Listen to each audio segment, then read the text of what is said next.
Gue not jualan kaos kaki nih, beli kaos kaki modal cuma Rp8.000, Mm-mm. gue jual 99.000 satu pasang, Lu jual berapa? 99.000. Oke. Menurut lu laku nggak? Welcome to I Think Podcast with me, Arnold Yustom. Bayu, bro. Thank you, bro. Waktunya. Siap not. Long time no see, bro. Kita udah banyak banget kayaknya kita nggak catch up. Kayaknya banyak banget yang gue bakal Iya, tanya udah sama lama lu. banget. Lama banget kita. Lama banget. Lama banget. Dulu Dan tuh kita ketemu itu di hmm, yang Bakri University itu kalau nggak salah ya, sempat di situ. tar, tar, tar, tar, tar. Iya deh kayaknya. Kayaknya Kalau karena nggak kita salah iya, dan kan itu udah lama banget. lama banget. Karena gue ketemu sama Jadi lu kayaknya gue sendiri tuh belum belum kuliah deh kayaknya. Apa baru awal kuliah? Gue kuliah tuh 2000. kalau gue nggak salah itu berawal kuliah itu. Berarti 2019 atau 2018 awal Yes, antara yes. itu. Jadi 2018. jadi udah Hampir. long time banget dan gue ngeliat perkembangan lu di sosial media sekarang kayaknya masuk ke ranah digital marketing nih. Nah, itu dia makanya malam ini tuh gue pengen belajar nih sama lu, pengen denger sharing yang nantinya gue harap kayak baik UMKM atau para pelaku bisnis nih bisa belajar sedikit lah kita dari apa yang mungkin kita punya, mereka bisa menerapkan dan membantu bisnis-bisnis mereka kali bro di UMKM. Mantap. Bro, mungkin start awal gini. Gue sendiri kan juga sebagai pelaku UMKM juga ya di bidang F&B kan. Eh, untuk start awal kita masuk ke ranah digital, gue mungkin membatasi dulu kayak kita media sosial dan mungkin kayak platform e-commerce dan segala macam. Sebenarnya itu kita startnya itu dari mana sih sebenarnya kalau kita mau mulai jualan, mulai ingin kayak misalnya, let's say gue punya barang, gue pengen dagangin, apa yang gue harus lakukan pertama kali? Karena mau nggak mau kan kita masuk di ranah digital nih. Iya. Oke. Gue mulai dari paling awal dulu kali ya, Ya ini buat supaya benar awam nih. teman-teman Betul.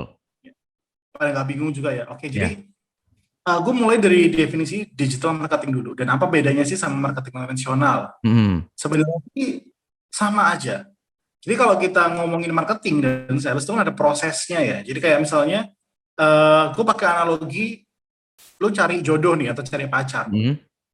Kalau lu cuma diem di rumah aja gitu kan, lu nggak mau berdoa sekeras apapun, lu mau ngelakuin apapun ya nggak bakal dapet pasangan, betul Ya. nggak? Ah.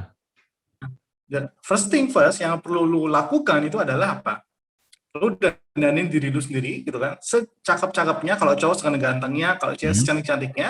Nah kalau udah cantik, udah ganteng, terus ngapain? Masa diem di rumah? Enggak dong. Lu Hmm. pergi ke tempat yang ada keramaian, Oke. ada traffic gitu kan. Misalnya lu pergi ke mall, lu pergi ke restoran, atau pergi ke bar gitu kan.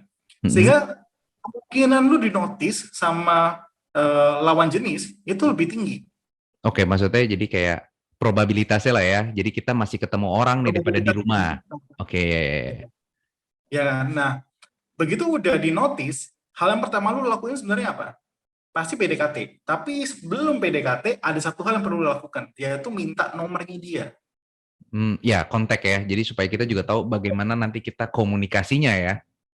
Betul. Hmm. Dan tapi tujuan utamanya lu minta kontak ini adalah komunikasi untuk membangun trust sama kredibilitas lu di mata calon pasangan lu ini kan. Hmm. Lu PDKT, lu tunjukin kalau oh lu tuh cowok yang care, terus lu mungkin punya portofolio saham yang keren, takut akan Hmm. Tuhan gitu kan. Hmm. Di fase ngebangun kredibilitas dan trust-nya kan. Oke, Barulah ya. setelah itu udah terbangun, lu ajak dia dinner cantik gitu, setelah lu tembak dia, maka kemungkinan lu untuk diterima itu akan lebih tinggi Betul. daripada dari awal udah langsung datang ke mall gitu kan, nanyain cewek gitu kan, halo cewek mau nggak jadi pacar gue gitu. Nah itu pasti kabur sih, creepy juga kan kayak gitu Orang juga pasti ya. takut ya. Maksudnya kayak tiba-tiba datang, lu langsung nembak gua kayak out of nowhere nih, orang siapa gitu ya. Exactly gitu. Nah, setelah dia mau jadi pacar kita atau menjadi pasangan kita, itu baru kita bilang terjadi namanya conversion. Hmm. Jadi ini tuh ada sebuah pola kan, sebuah flowchart yang memang bisnis apapun tuh pasti lalui. Ya, Analogi tadi itu ibaratnya adalah lu mau cari pelanggan lu gitu kan, ya lu harus melalui proses itu. Nah, bedanya sekarang digital marketing, cara lu untuk menggait itu adalah dengan cara mengeluarkan konten atau creative ads yang menarik secara mm-mm. visual.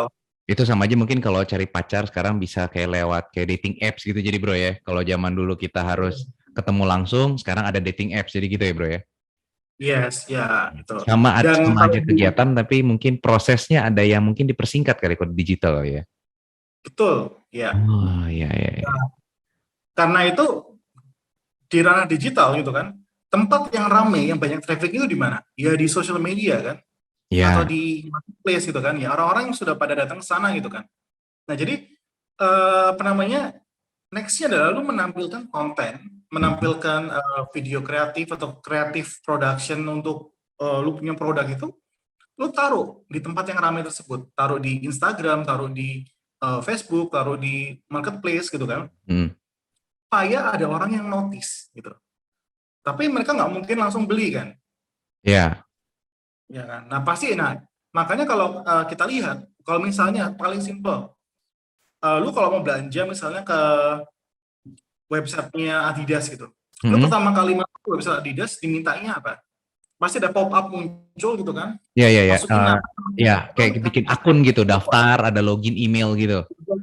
Nah itu buat apa? Itu buat minta kontak sebenarnya, karena mereka tahu gitu, kebanyakan majority of people will not buy at the first visit. Itu udah pasti banget. Hampir nggak mungkin semua orang itu datang ke situ langsung beli, enggak. Jadi kalau secara statistika itu cuma top 3%-nya aja dari the whole traffic yang ke website itu yang udah siap beli gitu. Sisanya ngapain? Sisanya masih di fase consideration. Nah kalau misalnya ini nggak ditangkap gitu kan, lu nggak minta kontaknya mereka, lu nggak akan bisa kontak mereka lagi via WhatsApp, via email gitu kan. Nah makanya kalau lu sadar gitu kan, hampir semuanya itu minta email. Iya, Kalau pasti. kita inbox kita itu banyak banget kan promosi-promosinya kan. Yes, benar. Nah, ini dasarnya itu seperti ini sebenarnya gitu. Jadi digital marketing sama marketing konvensional kurang lebih sama sebenarnya. Cuman cara bangun uh, trust ke brand sama produk Mm. lo itu bener yang lo bilang, jauh lebih cepat gitu. Oke, tapi mungkin sebelum makin panjang, Bro, mungkin ini gue tadi ter terbesit di kepala gue misalnya gini. Pada saat tadi lu memberikan contoh bahwa pada saat kita berdagang nih ya atau berjualan di Mhm. berjualan itu ada proses kita harus lewatin. Salah satunya adalah proses yang kayak tadi lu bilang lu harus bisa mempercantik atau memperganteng diri lu. Oke, setuju. Di mana itu mungkin adalah lu punya barang atau lu punya jasa, lu create yang terbaik menurut versi lo sehingga lu bisa pede untuk keluarnya. Oke ya. Tapi gini, Bro, ada masalah gini, tidak semua orang itu misalkan contoh, oh dia cakep atau dia ganteng nih, dia pede loh, maksudnya dia punya percaya diri untuk bisa kenalan sama orang. Nah ini sama aja di dagang gitu loh. Ada juga banyak beberapa orang, mungkin mereka punya jasa yang bagus, punya barang yang bagus, tapi mereka tuh kadang-kadang tuh nggak pede karena dia nggak tahu caranya atau bahkan mungkin ngerasa kayak gini, aduh gue kan nggak bisa ngedit foto, gue nggak bisa foto produk, kalau gue hire kayak foto misalkan buat foto produk gue nggak ada duitnya atau misalkan gue bikin video gue nggak ada duitnya nih gimana ya, jadi akhirnya mereka jadi bingung kan, ibarat kata barangnya sih udah ganteng tapi pas keluarnya nih kayak aduh gue kurang ini, gue nggak bisa ini, gue nggak bisa ini, jadi nggak pede bro. Itu gimana bro? Itu kan gue rasa tuh untuk orang yang pertama kali bikin bisnis kan kendalanya pasti situ. Hmm. Dari segi pendapatan atau mungkin dari segi modal nggak terlalu besar, sedangkan kita tahu banget nih kayak tadi lu bilang bahwa sekarang kita butuh konten yang menarik gitu. Kita butuh video-video yang bagus. Mungkin ada tips gak sih bro dari lu untuk orang-orang yang budgetnya sangat minim banget deh untuk melakukan yang minimal yang tadi lu bilang, kenalan nih, memperkenalkan diri gitu. Oke, sebenarnya sih ya, contrary to what people believe, Mm-hmm. untuk bikin konten menarik itu sebenarnya nggak terlalu high cost loh sebenarnya. To Oke. be honest. Kenapa? Karena semua orang itu punya Mm-hmm. tools yang mereka pakai sehari-hari dan itu sebenarnya bisa dipakai buat bikin konten, yaitu handphone sebenarnya. To be honest itu. Modal handphone Kalau jadinya. iya, modal handphone. Oke, terus apa yang dilakukan jadi akhirnya? Mungkin ada aplikasi kah atau apa gitu yang mungkin bisa membantu orang-orang yang budgetnya terbatas kah? Canva, kalau buat gue sih biasa, yang paling basic itu adalah Canva. Kalau lu misalnya nggak bisa ngedesain gitu kan, Hmm? lu tinggal install Canva aja gitu kan. Mau akses dari handphone bisa, dari laptop bisa. Dan ini ngebantu banget karena sudah banyak template yang siap pakai. Jadi Oh, lu tinggal oke. ambil fotonya aja pakai HP, upload ke Canva gitu kan. Hmm? Tinggal tambahin aja graphic elemen kreatifnya, tambahin judulnya, title seperti apa. Itu udah jadi seperti kayak gitu. Oke, jadi so ini berarti bisa dipakai sama orang yang bahkan dia nggak punya basic kayak edit atau basic kayak dia ngerti Photoshop dan segala macam, bisa pakai tools ini dulu nih bro ya, dari handphone dulu berarti. Betul. Dari handphone pun bisa. Iya, makanya Oh, nggak perlu modal, lu nggak perlu mesti punya fancy laptop lu ya nggak ya mesti ya. harus gitu kan. Dari HP aja bisa gitu kan. Dan gue personally tahu gitu kan, ada ibu Hah? rumah tangga gitu kan yang pernah ikut digital marketing kelas Hmm? gue kadang-kadang suka ada digital marketing kelas gratis ya. Dan ini si ibu ini ikut gitu. Dia gaptek sama sekali belajar gimana caranya bikin mulai brand gitu kan di Instagram, gimana cara bikin konten untuk jualan gitu kan. Ya dan setelah dia konsisten ngelakuin itu, dia belajar juga menggunakan Canva dalam waktu 2-3 bulan. Meskipun nggak banyak, tapi untuk ibu rumah tangga menghasilkan 3-5 juta per bulan itu oke Oh, banget. oke banget, banget banget. Iya, online loh, dari rumah sambil ngasuh anak. Oh. Oke oke oke oke. Ini oke. Ini jadi kayak kegelisahan atau pertanyaan gua di awal nih udah terjawab nih. Maksudnya kayak buat orang yang budgetnya terbatas, itu mereka akhirnya ada saran dan tips dari lu untuk memulainya nih. Berarti modal dari handphone, lu bisa pakai download apps yang tadi lu sebut atau beberapa apps lain mungkin ya, mungkin yang lebih familiar buat kalian ternyata bisa. Nah, next berikutnya mungkin gua akan bedah-bedah sedikit nih bro yang tadi lu jelasin. Setelah kita udah bikin fotonya kita udah bisa. Tapi terkadang yang menjadi halangan lagi dan apalagi nih termasuk kayak gue juga nih yang orangnya nggak kreatif kan. Kita udah bisa ngeditnya, kita udah tahu aplikasinya, tapi kadang-kadang itu kita ada stuck gitu loh. Kayak misalkan contoh bikin konten apa ya, kita harus ngepost apa ya. Takutnya nanti kalau misalkan kita ngepost ini di Instagram atau kita bikin foto ini, kayaknya orang boring deh gitu. Nah, buat orang-orang yang kayak gue nih, yang ide kreativitas saya terbatas, harus apa sih sebenarnya kita harus apakah ada referensi kah atau kita harus banyak baca atau harus banyak apa sih sebenarnya? Oke, ini that's a good question ya. Jadi gue jawabnya pakai analogi lagi nih, biar gitu Mhm, ya. Tadi balik lagi ke analogi yang tadi gue bilang, kalau kita mau cari pasangan, kita nggak bisa cuma diem di rumah, kita harus tunjukkan diri kita gitu kan, tampil mhm, tampil cantik-cantiknya. mhm. Habis itu kita cari tempat yang ramai di mana. Nah, di sini ada dua kata kunci. Pertama, menarik. Itu nggak buat semua orang. Lu bisa cantik atau bisa Oke, ganteng di mata seseorang, bisa jadi jelek di mata orang lain gitu kan. oke, Jadi oke, ada oke, segmen oke. gitu kan. Lu mesti cari tahu dulu nih, produk lu ini ditujukan buat siapa gitu. Oke. Meskipun meskipun sama ya, let's say misalnya gue jualan kaos kaki gitu Mhm. kan. Kaos kaki itu bisa buat semua orang sebenarnya, bener Iya nggak? dari bayi Semua sampai orang, orang yang kerja juga pakai. exactly gitu kan. Tapi tergantung dari target market gua, konten gua akan menyesuaikan juga. Kalau target market gua adalah gua mau jualan kaos kaki ini buat ke orang-orang kantoran gitu kan. Nah, maka gua akan bikin konten gitu kan yang misalnya kenapa kamu harus ganti kaos kaki setelah pulang kerja gitu kan. Gimana caranya mencuci kaos kaki buat kamu yang super duper sibuk di kantor? Oh, Gimana caranya supaya kaos kaki kamu itu nggak hilang, selalu ada pasangannya meskipun kamu lagi sibuk di kantor atau sibuk banyak kerjaan gitu kan. Nah, jadi kontennya seputar apa namanya target marketnya itu gitu. Nah, setelah kita tahu target market kita apa, kita tahu juga pain pointnya mereka, problemnya apa, itu akan menjadi ide buat kita sebenarnya. oh. Konten yang menarik itu adalah konten yang memang relevan sama target market kita. Karena membangun trust tadi itu kan Ya dibilang. ya ya ya ya. Ya itu berarti di sini mungkin ada satu kunci tadi yang menarik gitu yang tadi lu ngomong adalah menarik itu tidak bisa untuk semua orang. Bagus Betul. pun juga atau cantik pun atau ganteng pun tidak bisa di semua mata orang. Ya gue setuju sih. Jadi akhirnya ya mungkin ini yang mungkin bisa ditangkap juga atau realize atau disadarin sama para pelaku bahwa gue juga sering ngomong sih di beberapa, kalau misalkan gue lagi ngomong bahwa lu bikin sebagus mungkin atau sekreatif mungkin, tapi kalau lu nggak tahu itu dimakan sama siapa, itu nggak akan bisa kemakan sama orang gitu loh.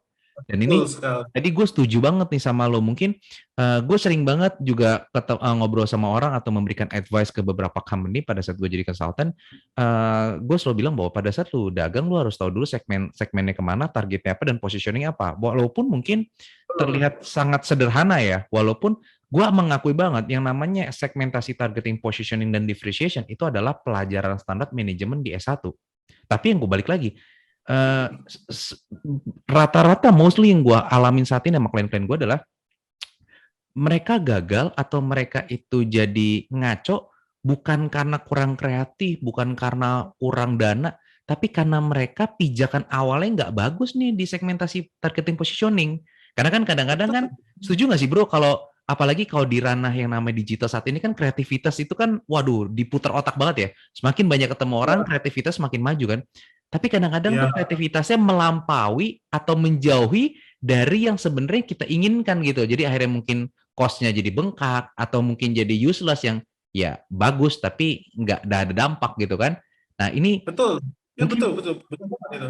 ini nih, ini mungkin yang bisa dikunci juga atau mungkin bisa dicatat juga kali buat orang yang nonton podcast ini atau dengan podcast ini, bahwa satu yang tadi kayak Bayu bilang, setuju bahwa menarik itu belum tentu bisa ke semua orang, cakep bukan semua orang, dan kedua adalah mau dagang ke siapa, dan gue 100% setuju gitu, karena banyak orang dagang, mereka hanya memikirkan membuat barang sebagus mungkin atau membuat jasa sebaik mungkin, tanpa tahu jasa atau barang ini mau dilempar ke siapa, sehingga akhirnya dia Buat pada saat promosi bingung nih, kayak, gue apa yang harus gue lakukan? Gue harus bikin promo apa? Apakah gue harus masuk TikTok atau gue masuk Instagram atau gue masuk YouTube atau gue harus bikin website atau apa? Jadi kayak akhirnya bikin semuanya ya, deh gitu. betul Sehingga ya, akhirnya ya. bengkak di Good point. bengkak di awal kan, yang kayak mungkin lo Iya, pernah ngalamin nggak sih, lo yang kayak orang yang mungkin segmen targetingnya masih belum rapi, akhirnya dia coba semuanya, bengkak di awal. Gue rasa lo pasti ada, pasti pernah pengalaman gitu bro. ya, oh banyak banget yang kayak gitu. Nah, ini gue jelasin pakai analogi lagi nih ya. Hmm, Jadi kita cari klien atau cari customer itu guys, itu ibaratnya kayak kita tuh sebenarnya eh, berburu gitu. Lu bayangin ya, hmm, lu cuma punya, lu bawa senapan dan senapan lu cuma ada 10 peluru gitu kan. hmm. Kalau gue minta lu, not deh, not, coba lu berburu rusa di hutan Amazon. Kemungkinan besar lu dapat rusanya lebih tinggi atau peluru lu bakal habis duluan. Kalau gue ke Amazon, Itu luas loh, iya luas luas banget. banget bro. Dan Itu masih ada tantangan banyak banget gak sih di hutan itu, kita bakal ketemu yang belum tentu ketemu rusa juga. bisa jadi. Nah, dan lu salah tembak untuk membela diri, bisa jadi kan? Iya, Sebelum lu bahkan ketemu rusa, lu udah peluru udah habis, waktu lu udah terbuang percuma, tenaga lu juga capek, benar nggak? betul. Tapi kalau misalnya gue bilang, oh ini senapan, ya, ini gue kasih lu peta di hutan Amazon ada satu daerah kecil, di situ ada banyak rusa. Maka lu nggak perlu buang-buang waktu gitu kan, lu langsung Betul, betul, jalan betul. melewati hutan Amazon itu, datang ke tempat situ, lu berburu rusa di situ. Kemungkinan besar lu akan dapat rusa, Iya, benar iya, nggak? iya. Betul. Dan mungkin dan gue setuju sih. Ini kalau gue dikasih peta sama lo, gue pergi ke Amazon, setidaknya gue sudah bisa melakukan preparation kayak ini bakal terjadi hambatan apa atau ada ancaman apa, dibanding gue lu lepas di Amazon tanpa tahu rusanya di mana, ini luasnya seberapa. Jadi gue nggak tahu ancaman apa, gue bakal ngadepin apa kan? Betul, iya. Hmm, Makanya itu iya, dengan iya, lu iya. mengetahui siapa target market lu gitu kan, lu tahu mereka ada di mana gitu kan, itu bisa membuat kita berpikir, oh apa nih yang harus gue siapin? Iya, Yang mereka bakal habitatnya di mana nih gitu kan. Kalau lu mau jualan Mercy, mobil Mercy gitu kan, terus lu jualannya di pasar ya gak bakal dapet. Yang benar adalah lu mau jualan Mercy, lu datangnya kemana? Ke Grand Indonesia gitu kan, ke Gandaria City, itu orang-orang dengan ekonomi kelas menengah atas mereka ada di sana habitatnya, bukan di pasar. Ya mungkin memang ada, tapi kemungkinannya lebih kecil gitu loh. Nah ini penting banget lu mengetahui target market lu supaya lu tahu platformnya atau mereka habitatnya di mana dan pain points-nya mereka di mana. Yang ujung-ujungnya meningkatkan kemungkinan lu dapat customer iya. dan lu akan capek nyoba. nyoba ke sana, nyoba ke sini gitu kan. Itu buang-buang waktu banget sih. Iya, berarti ya itu sih mungkin ini juga buat remind kali ya dengan gua ngobrol sama Bayu juga buat ngerimain juga buat teman-teman baik yang mau start bisnis atau yang lagi bisnis bahwa bisnis itu bukan cuman meng-create something terus kalian jual, tapi yang paling penting adalah kalian punya peta atau enggak gitu. Karena kadang-kadang So, kadang-kadang pernah nggak sih kita lihat orang yang bisnis kayak, hah, kayak gitu doang kok bisa laku ya? Atau kayak, ah, kayaknya cuman kayak gitu doang deh. Kadang-kadang mungkin iya. kita bisa ngomong cuman kayak gitu doang, tapi karena kita nggak tahu ini orang ternyata sudah memetakan dengan serapi mungkin. Targetnya masuk, strateginya masuk, dapat disantap dengan luar biasa. Sedangkan mungkin orang-orang di luar sana kayak barangnya lebih bagus tapi nggak laku. Jadi ini juga yang kadang-kadang juga mungkin suka gue remind juga bahwa jangan jangan suka ngedrop atau ngedown kalau kalian nggak laku gitu. Jadi bukan barangnya kadang-kadang yang salah, tapi yang itu kayak tadi Bayu sempat ngomong kan kayak kalian lupa bikin petanya. Jadi ibarat kata kasarnya kalau tadi analogi yang Bayu kasih, kita dagang, kita muter, terus nyari, terus kita juga nggak tahu siapa yang mau target kita siapa, ini barang bagus di mana, dan buang-buang waktu lebih banyak ya, Bay. Karena kan namanya Oh, juga jelas. kita kita juga dagang, kita atau kita bisnis, kita presentasi ke orang, kita nawarin orang, itu kan kalau nawarin orang yang salah, udah buang-buang waktu. Kadang-kadang keselnya Lu juga ada ya, menyusun udah kalau udah salah proses. terus marah-marah. Nggak sih? Iya. Dan ini apa? Gue mau cerita sedikit ya. Jadi menurut lu ya, kalau gue jualan kaos kaki itu berapa sih sama mahalnya harga kaos kaki kalau lu jualan kaos kaki gitu? Kalau lu tanya gue sih biasa kaos kaki gue paling mahal sih palingnya yang 120, 150 ribu isi 3 atau kadang-kadang 100 ribu isi 5 juga ada kadang-kadang kalau promo. Oke, jadi 100 ribuan ke atas itu biasanya ada isinya 3 lah ya Ya, minimal ya. udah dipaketin. Mungkin karena cowok kali ya. Karena cowok kan kadang-kadang gue tipe orang yang agak malas ya beli satuan ya. Kayak, udah gue beli yang paket 5, beli beres dah. Gue gak usah mikir lagi, gue langsung bayar gitu. Nah, gue not jualan kaos kaki ini gara-gara ditantang klien juga sih ya. Bukan klien, sorry. Calon klien tapi nggak jadi karena dia meragukan kemampuan digital marketing. Hmm. Gue beli kaos kaki modal cuma 8.000 rupiah, Hmm. gue jual 99.000 satu pasang. Lu jual berapa? 99.000. Oke. Menurut lu laku nggak? Kalau Modal 8.000, gue jual 99.000 satu pasang. gue bilang sih bisa laku pada saat lu memetakan yang tepat dengan orang yang tepat. Dengan branding yang tepat juga. Yes. Jadi, ya. Jadi, kaos kaki ini bisa dipakai semuanya. Tapi gue memutuskan segmen gue adalah, ini kaos kaki untuk orang-orang yang memang punya masalah dengan bau kaki. Jadi, ada pain-nya di situ kan. Iya, iya, iya. Jadi match gue tuh seputar kayak misalnya lu ngerasa malu nggak sih setiap kali ngumpul sama teman lepas sepatu gitu kan, terus kaki lu bau gitu kan. Nah, kaos kaki ini itu memiliki bahan serat bambu gitu kan, bisa menyerap keringat dan membunuh Iya, bakteri. oke.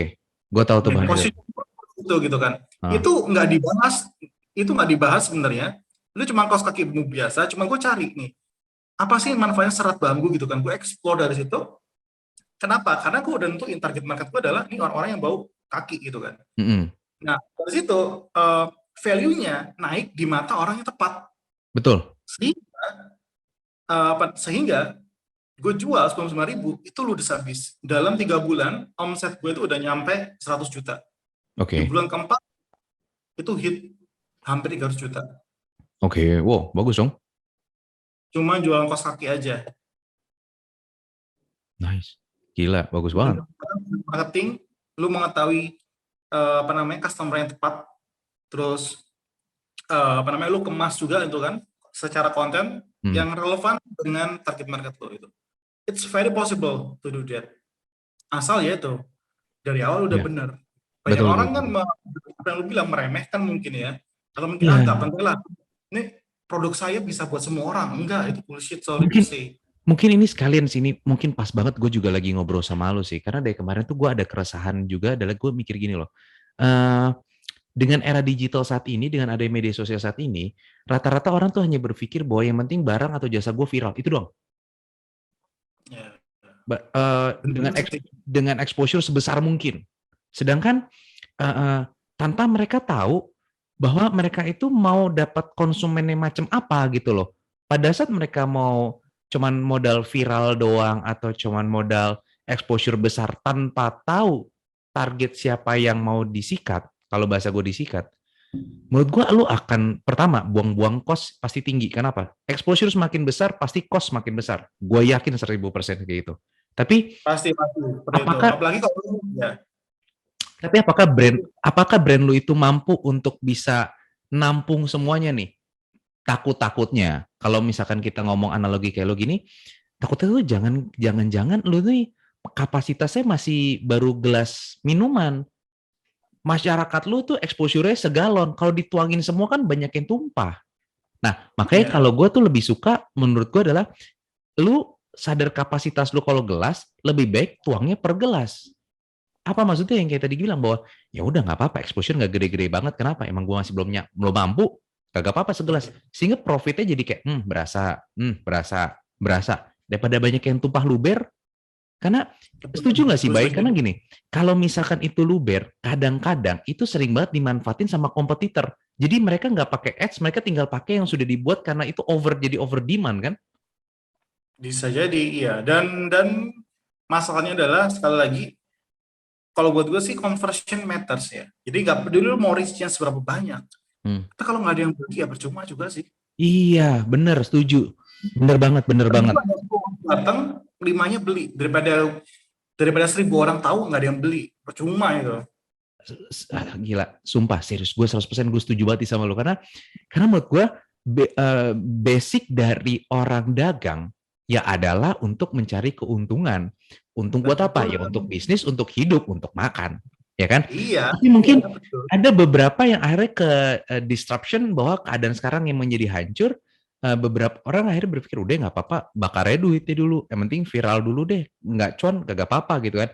Balik lagi tadi gue bilang kapasitasnya di mana. Kalau emang lu punya duit unlimited buat lu bakar nggak ada masalah ya. Kalau misalnya lu bisa bertahan 2 tahun tanpa profit dari bisnis lo. Tapi kalau kita kayak masih Tapi saya UMKM, aduh sayang banget gak itu sih lu? bodoh. Aduh. Kalau misalnya kita baru start bisnis, kayak misalkan kayak gua yang cuman bisnis F&B UMKM gitu kan, terus habis itu gua bakar-bakarin duit ngendorse artis banyak, wah gua sih tewas punya Pak, serius, Iya, step tewas by step punya. lah.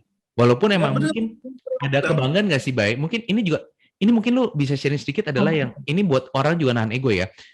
Lu pernah nggak sih ngadepin klien atau mungkin gak usah klien deh, orang lain yang lagi ngomong sama lu, bisnis mereka itu pengen dikenal orang itu cuman kayak pride punya bisnis gitu loh.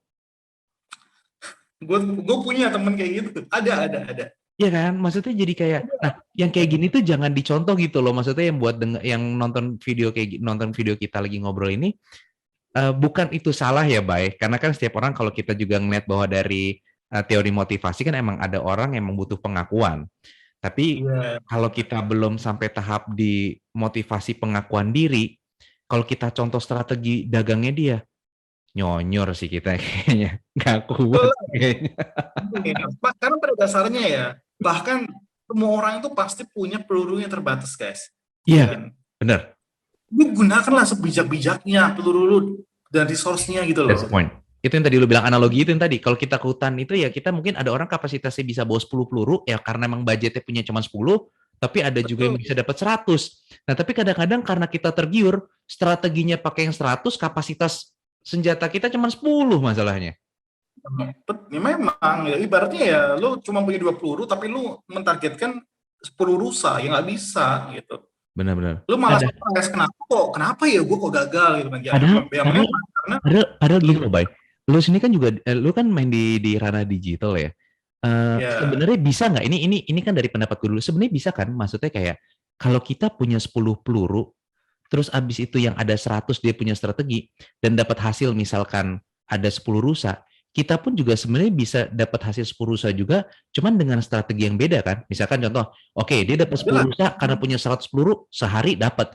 Mungkin kita lakuin 2 hari deh atau 3 hari. Lebih capek sih, tapi kita dapat goals yang sama. Bisa kan? Itu sangat bisa possible banget, banget gak sih sebenarnya? Ya, apalagi digital possible banget kan? possible banget. Makanya itu bedanya kan. Kalau lu punya resource sedikit, maka satu-satunya yang bisa lu lakuin supaya dapat hasil maksimal itu adalah lu optimalkan dan benar-benar plan secara benar gitu loh. Ya.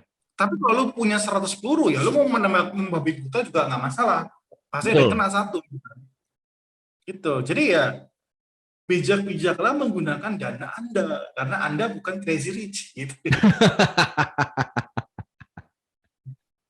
Iya, iya, iya. Jadi mungkin ini beberapa di sini gue sama Bayu sih cuman kita sekedar sharing sih ya dari pengalaman kita juga segala macam. Jadi mungkin beberapa hal yang mungkin bisa dicatat teman-teman gitu. Jadi bukan kita nggak setuju kali ya dengan kondisi orang-orang yang marketingnya mungkin membabi buta atau segala macam. Tapi kita mungkin memberikan tips kepada orang-orang yang mungkin UMKM atau start dari awal atau mungkin yang lagi berusaha bahwa karena gini loh, Bay.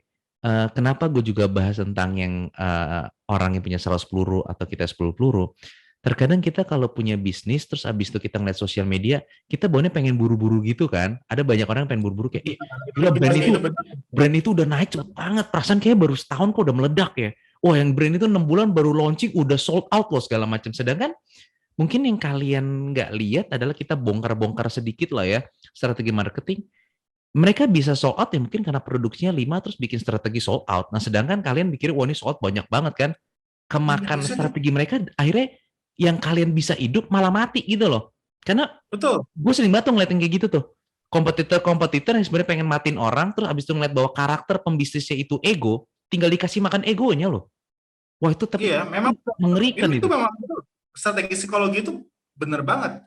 Iya. Memang ada brand itu yang sengaja apa namanya menerapkan strategi scarcity. Scarcity maksudnya ini ya keterbatasan supply gitu kan. Mhm. Contoh contoh simpel deh. Ini menurut gue sih ya, yang lagi trending sekarang itu sepatu Swallow kolaborasi sama Aerostreet. Oh Itu kan iya, habis yang ludes, Aerostreet betul betul. itu kan habis ludes kan. Terus Mhm. cuma itu orang-orang pada ngambil kesempatan ini untuk diupload lagi ke marketplace dan dijual dengan harga yang lebih tinggi. Betul. Gila lu gitu. Ya. Harga asli itu cuma 100 ribuan, nggak nyampe 200 ribu. Tapi orang-orang pada jual Iya. 4 ribu. Anjir. Kalau nggak salah sepatunya Aerostreet itu kalau nggak salah sekitar di angka 129 sampai 179 deh kalau nggak salah ya. Gak ada, setahu gue nggak ada yang namanya 200 ribu gitu Iya kan. nggak ada Jadi nggak ada. Mereka under 200 tau gue. betul ya. Jadi ini memang ya lu bayangin aja nggak mungkin nggak memang seseorang untuk nyetak sepatu cuma terbatas aja gitu kan. Eh, dan itu kan artinya costnya tinggi banget. Kalau mereka Mm-mm. bisa jual di angka itu berarti mereka punya supply yang cukup besar loh sebenarnya. Mm-mm. Cuma memang mereka tahan aja dulu gitu untuk mengontrol Hmm. demand-nya itu. Dan Dan ini tapi terjadi juga di waktu itu ada lagi kok sneakers, gue lupa namanya apa. mm, Limit, pokoknya setiap orang cuma bisa beli maksimal 3. yang collab sama itu bukan sih kayak yang fried chicken itu kan? Iya itu juga ada, iya benar Iya iya itu juga iya ada. iya. Iya. Pokoknya brand lokal lah, gue lupa apa namanya. Gitu. Iya. Dan Itu so ya jangan tertipu, memang ya itu memang strategi marketing, psikologi marketing. Gitu. Kok Arnold iya. tahu lah kalau Iya iya iya iya. Dan emang gue makanya dari dulu tuh senang banget untuk pelajarin emang secara psikologi ya, psikologi marketing segala macam emang itu gue mendalami di situ karena eh, menurut gue strategi marketing itu yang paling mengerikan menurut gue adalah pada saat lu udah bisa makan psikologi seseorang. betul. Karena pada saat Wah, kalau lu udah bisa makan psikologi seseorang, kita bisa istilahnya tuh kalau di bahasa gue dulu tuh kayak lu tuh udah bisa jadi dewa di situ. Dengan dewa seperti iya, apa? Ada orang yang jelekin brand lu, yang ngebela bukan perusahaan lu, yang ngebela konsumen lu. Nah itu tuh mengerikan tuh kalau ada psikologi marketing seperti itu. Dan kayak tadi lu juga bilang bahwa kayak dengan ada keterbatasan segala macam, mungkin ini kita ngomong balik lagi secara psikologi dan marketing. Pada saat kalau kita bikin yang terbatas pun juga, dan itu menjadi booming, itu kan menjadi advertising yang tidak keluar dana, tidak keluar cost. betul. Nah, Yes. sedangkan kalau untuk ke konsumen, oke lah ya wajar. Tapi untuk kita ini kan memberikan tips kepada kita yang mau berdagang dan berbisnis juga. Jangan sampai kita sesama pedagang kemakan sama strategi mereka untuk ke konsumen secara psikologinya. Jadi akhirnya kita kayak wah nggak mau kalah nih, nggak mau kalah karena menurut gue tantangan tantangan di dagang atau bisnis tuh pertama menurut gue tuh ego sih menurut gue. Nggak tahu kalau menurut lu. Kalau gue tuh bilang ego, ingin cepet Memang pasti gede, itu. cepet sukses, cepet viral. Ya, langsung kaya raya, itu menurut gua tuh yang paling tantangan tuh. ya, itu yang paling terakhir tuh. Pengen cepet kaya. Baru 1 bulan jalan, lihat rumput tetangga lebih hijau. Waduh, kok. Apa gue Iya, ganti bisnis aja baik. ya? Apa gue mesti langsung ikutin caranya dia gitu kan? Enggak lah. Iya, jadi mereka tuh kadang-kadang tuh gue sering banget lihat orang juga punya bisnis, strateginya udah bagus, cuman dia tidak stick on the plan gitu loh, karena mereka ego, terus ngeliat yang kayak tadi lu bilang, rumput tetangga lebih hijau. Kayaknya strategi gue nggak bisa, nggak proven, kan gue udah dagang udah 2-3 tahun, ini orang 2 tahun berhasil, gue lompat lah ke sebelah. Padahal mungkin lu tinggal hold setahun lagi lu udah bisa sukses sebenarnya. Tapi karena nengok-nengok nih, agak mengerikan gitu loh. Iya, setuju. Gue setuju banget sih, setuju banget. Dan itu memang pesan yang penting juga untuk para entrepreneur ya, para pengusaha UMKM. Focus is your best friend. Focus is your best Ya, friend. itu gue setuju banget sih. Maksudnya kayak ya dari obrolan gue sama Bayu ini semoga bermanfaat. Kita nggak cuma ngomong masalah strategi doang, tapi hal-hal yang ya karena tadi kita ngomong di awal ya, Bayu, kita mau ngomong dari start awal ya kan, tadi analogi dari kita kenalan, punya pacar dan segala macam. Sama aja kan, orang kadang-kadang juga pada saat punya pacar, mereka itu yang paling tantangannya kan adalah egonya kan. Lagi PDKT langsung buru-buru, oh langsung mau gue tembak aja nih karena udah pengen buru-buru pacaran gitu. Padahal mungkin kalau lu bisa tahan, hold, kenal lebih dekat, orangnya nyaman, orangnya bisa beli. Sama aja kayak dagang gitu loh. Orangnya baru Betul. orangnya nih baru kenal barang lu, orangnya baru tahu, ada brand ini, langsung lu pakai promo gila-gilaan, nyontek sebelah sana segala macam gini. Wah, Kabur gitu itu ya. sama aja kalau kata Bayu tadi pas di video awal bahwa kayak lu ketemu baru sekali, kedua kali langsung kamu mau gak jadi pacar aku, kaget lah orangnya, buset. Nih orang juga baru ketemu pertama kali, kedua langsung tembak kayak, ini orang siapa ya? Apalagi kalau kita di dagang ya, kalau mungkin kita pacaran, kita bisa ngeliat ekspresinya, kita bisa tahu, oh kita ditolak kenapa. Kalau kita dagang, apalagi sekarang zaman era digital, kita nggak tahu loh konsumen kita nggak jadi beli kenapa. Ya. Nebak-nebak aja jadinya. Iya, memang. Ya, ya secara data empirik aja, Iya, sampling. sampling aja. Nah itu ya mungkin tips mungkin buat para pemula atau UMKM atau orang yang mau bisnis, itu sih ya kalau dari obrolan kita selama beberapa menit ini, bahwa mungkin gue simpulin kali Bay ya. Jadi bahwa pertama, kalau kita mau start, kita harus bisa nahan ego kita harus bisa menahan emosi kita untuk melihat rumput tetangga, karena setiap orang itu punya jalan yang berbeda-beda, seperti kita tadi lu bilang kan, Bay, bahwa kayak Ya, targetnya mungkin beda, atau mungkin yang kita tadi lu bilang bahwa orang pakai kaos kaki banyak, nah lu harus tahu dulu nih kan, jadi jangan ego nih. Kedua, seperti kita di contoh yang tadi kaos kaki, bahwa kita harus tahu kita ini mau jualnya ke siapa ya, Bay ya, bahwa kayak betul. oh ini kita mau jualnya ke orang kerja, oh ini kita mau jual ke bayi, atau mungkin kita mau membereskan masalah orang, solve the problem, oh ini ada yang kakinya kurang kurang sedap nih baunya, kita bisa solve dengan cara marketing seperti itu. Dan ketiga tadi bahwa yang kalau dari Bayu sendiri dari sebagai orang digital juga, bahwa bikin konten itu tidak semata-mata bahwa bagus dan dapat diterima oleh semua orang. Jadi nggak perlu down atau nggak perlu drop ya, bahwa kayak kok kontennya jelek ya, oh kontennya kok nggak bagus ya gitu, karena mungkin emang bukan dia sasaran kita, Bay ya. Jadi Betul, bukan iya. bukan bukan kitanya jelek juga, walaupun mungkin kita juga harus upgrade terus ya, kita harus upgrade terus, harus bisa jadi lebih baik. Tapi jadi jangan berkecil hati lah kalau misalnya kalian pertama kali start terus habis itu ada yang bilang jelek ya, karena mungkin bukan targetnya. Mungkin seperti itu kali, Bay ya. Jadi step-step awal untuk teman-teman kita untuk bermulai di dalam dunia dagang atau bisnis ya, Bay. Betul. Semoga Oh, semoga bermanfaat nih ini. Tapi jujur gue seneng banget nih bisa ngobrol sama lo. Kita bisa satu frekuensi, dan semoga juga orang-orang juga bisa nangkep nih, karena kebetulan gue juga sama Bayu juga, kita di masih usia juga masih muda. Kita berusaha untuk bisa share apa yang pernah kita jalani nih, Bay ya. Jadi kita nggak ya. ngomong cuma motivasi doang atau strategi-strategi yang kita belum pernah Iya, lakukan gitu loh. yes. Ya kan? Karena kalau Yes, misalkan semua. kita ngomong dagang atau strategi dagang, kita mau pakai motivasi, wah strategi banyak banget ya, Bay ya. Tapi apakah strategi itu bisa proper atau bisa sesuai dengan barangnya kalian? Belum tentu ya, Bay ya. Itu Belum balik lagi tentu. ya, maksudnya strategi sebagus apapun kalau kita nggak tahu apa yang kita mau jual juga nggak bisa jalan juga ya. Iya, memang benar. Oke, baik. Sekali lagi gue say thank you banget bisa ngobrol-ngobrol sama lo. Semoga juga dari video ini bermanfaat buat teman-teman yang mungkin lagi pusing atau lagi down untuk memulai bisnisnya. Semoga video gue sama Bayu bisa bermanfaat. Mungkin nanti teman-teman kalau ingin bertanya tentang bisnis atau mau start bisnis bisa nanti klik di bawah ada Instagramnya Bayu atau Instagramnya gue. Atau mungkin kalian mau request gue sama Bayu bisa bahas apa lagi kali Bay ya. Karena kita Nah, betul, ya. kita Silakan, emang Pak. bisa sharing lah ya. Kita berusaha untuk bisa ngebantu juga ya Bay ya. Untuk ngebantu orang-orang yang start di bisnis. Apa yang kalian mau tanya mungkin nanti kita bisa bahas sama Bayu lagi. Mungkin segitu aja Sip, Bay. Izin pamit, sip. terima Ya. kasih. Semoga video bermanfaat buat teman-teman. Nanti kalau misalkan ada pertanyaan bisa komen di bawah atau bisa nanya langsung ke Instagram kita masing-masing. So, thank you teman-teman. Thank you, guys. Thank you, Arnold.